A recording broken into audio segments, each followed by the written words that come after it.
So this is kind of, from your handbook, this is kind of really the focus of this module. It's about quality and excellence in teaching and learning. So how do we know we're delivering quality, and then how do we enhance our practice so that it's excellent? So measuring effectiveness, enhancing our practice, thinking about your scholarship and your professional development, which is, and then your personal and professional skills that underpin all of that. Okay, so that is where we're going. And then the module learning outcomes. I'm not going to go through all of these; they're in your handbook. But hopefully, I think the first one you already understand the need to evaluate what you're doing. You need to know whether what you're doing is effective. Okay, otherwise, we're not being professional effectively. We know we're going to talk this afternoon a little bit about quality assurance processes, and I'm going to give you tasks to think about that. Demonstrating your professional qualities, your personal qualities. I see those all the time when I'm speaking to you, so like that you've already achieved that outcome. And then how we go about evaluating your own professional practice and taking that forward. So that's, hopefully you'll see that that's sort of the capstone of everything that we've been doing so far in this course. This is just a reminder from last week, and you'll see that we've nicely come to coffee break time at 11:15, perfectly timed.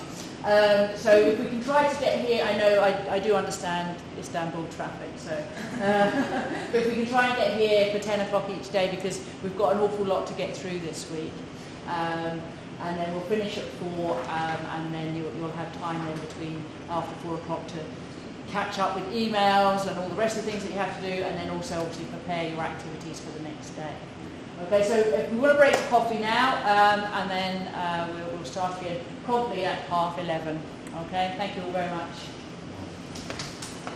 Let's leave this outside again now. Okay, so some of you will see it there. That the aim of this program is, or partly is, eventually to be able to deliver a program like this within Bakehead by yourselves. Okay, so there will be an accreditation visit to see if you're ready to deliver the program yourselves in November.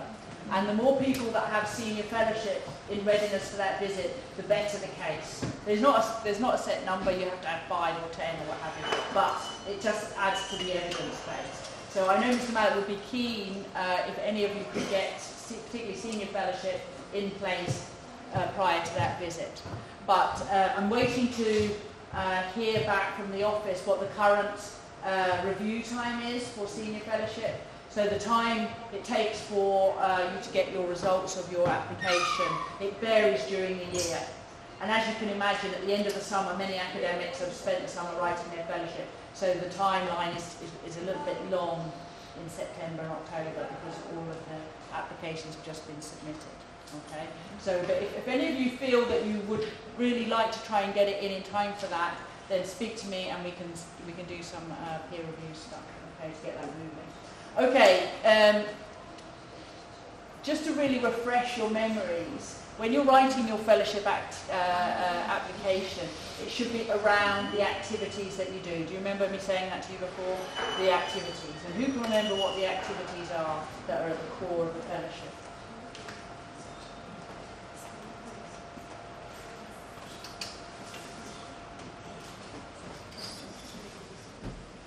Anybody? Remember the activities?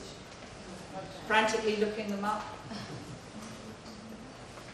Aren't they like lecturing, assessing, activity 1, activity 2, activity 3? Yeah, A1, A2, A3, A4, A5, yes. That's a start.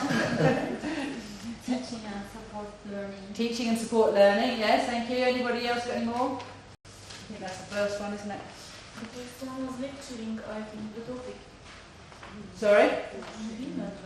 There was in a different order, so I thought that was going to be the first one. What was the one from over there? Yeah, design and planning learning activities. The next one is teaching and support learning.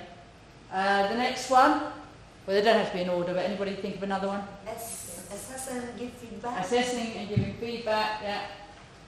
Any more? I'm cheating. You're cheating, go on then. Develop effective learning environment. Develop effective learning environments. And the last one, Professional development. professional development. Excellent. Okay, so we're going to have a little game, right? So I know you all like fun learning. And I've brought my ball for the game all the way from England, so unfortunately it's kind of seen better days. Now, I'm going to throw the ball, we're going to throw it around the room, and whatever on here is A1, A2, A3, A4, A5, and the instructions not to use this as a life support. So don't use this as a support for writing your fellowship application. So when you catch the ball, whatever one is in front of you, I want you to give an example of how you're doing that, or an example of what you might put into your application. Okay? So you give the example, and then nice and loud so everyone can hear. And if anybody else in the room has got a similar thing that they can use in their experience, you put your hand up and make a note of it. Because the important thing with this, and the key to this activity, is getting you thinking about the activities that you do. You all do all of these activities, okay? But sometimes you just don't think that that's the category they are, or you don't have the example, okay? So the idea of this activity is make sure that we share practice and think about that in a positive way. Okay, so... Wake up, that's you. Right, so which one is in front of you?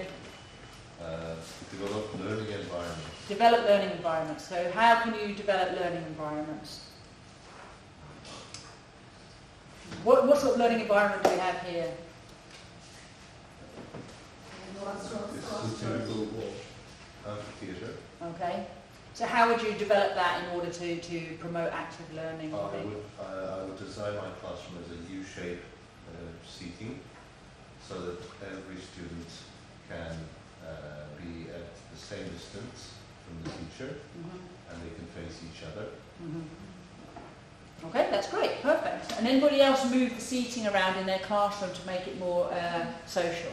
Okay, yeah. So there's one specific example. Anybody else put their hand up if you change the seating in your room to promote active learning? Yeah, great. So you're all doing that. That is creating an effective learning environment. Thinking about the space, thinking about how people can interact with each other.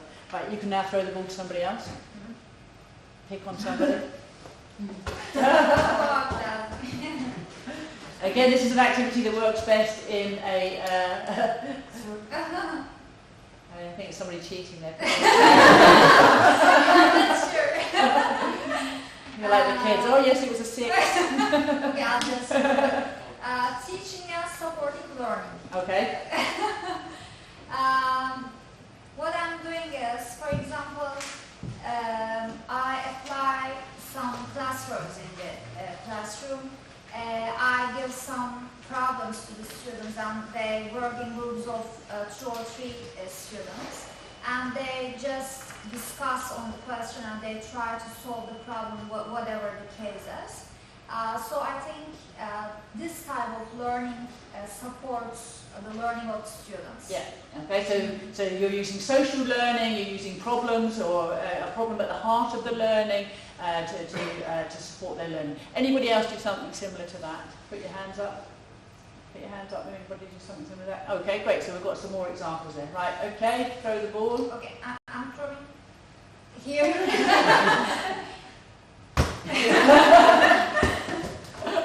The throwing and catching needs some work in this room, I must say.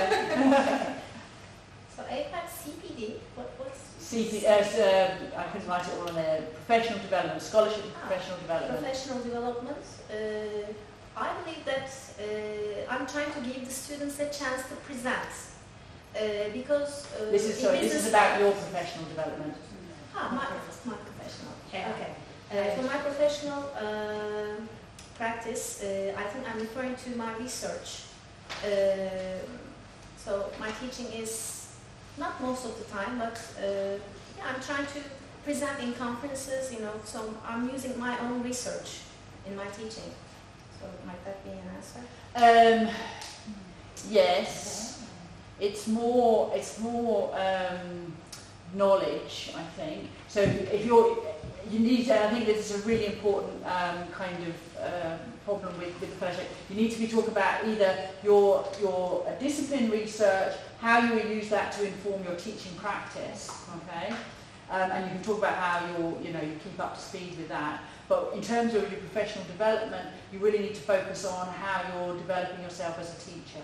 So research can kind of come into it, but it has to be very much angled in terms of the research and how that informs your knowledge of teaching. So maybe I can say I'm trying different things. Yeah.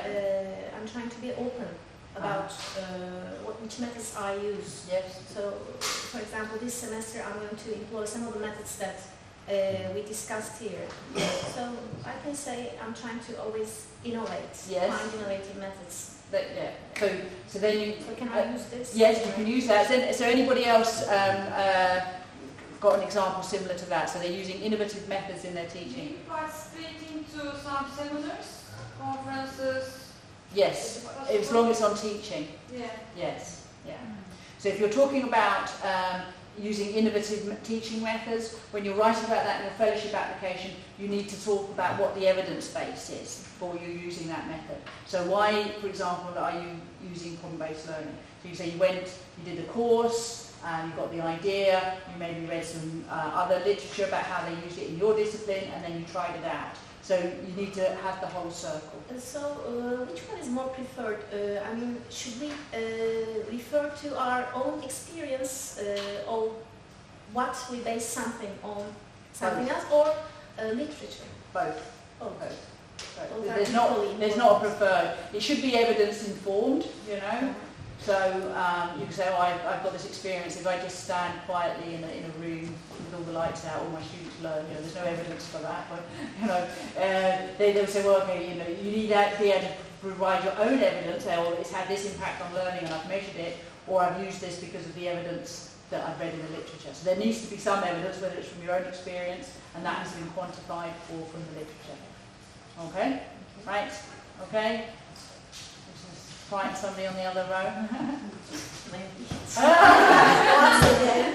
Oh dear me, you guys are terrible. Go on then, you've got it, you may as well answer. A2. Yes. Teaching Support and supporting learning. Sorry, the ball's getting a little bit faded. Yes, teaching and supporting learning. So we've got another one of those. How do we do that? Teaching and supporting learning. I just try to practice some constructive learning-based activities in the class. Instead of, for example, lecturing, I just let them construct the Their own knowledge knowledge. by themselves. Okay, that's great. Anybody else encourage students to construct their own knowledge? So we had an example from you from before the break. So anybody else use a different way of getting students to construct their own knowledge? Yes. Who's that? Yes? Yeah, for me it's yes, because the courses that I teach, all of them are practice-based. In order to learn, they must all practice. Okay. So sometimes I do first and they do after I do. For example, my draping courses. First I do it, they see me doing it, and then they start to do it by themselves. And then sometimes I let them work in pairs and check what the other student is doing and how she's or he's doing, so that they can give feedback to each other. Okay, great. Okay, perfect. Anybody other examples of constructive students constructing their own knowledge? Okay. Actually, constructive learning, I mean, if you are teaching, for example, clinical something, it's easy. But here, I think the most important thing is practicing this skill in a theory-based course. Yeah. I think there's a little bit of confusion about what we mean by constructing our own knowledge. It doesn't have to be a physical thing. You can be constructing your own knowledge from ideas, so you can get different theories and bring them together so that you understand how to solve a problem, for example, or analyse a piece of text or whatever. Yes. So it's constructing your own knowledge, your own understanding of a concept. Okay? I think it's easier if you throw it back to me and I'll throw it to somebody. Oh! Okay, now I'm as bad as you guys. Oh, have you already had a go? No. You've already had an example. Okay, assess and give feedback. Yes.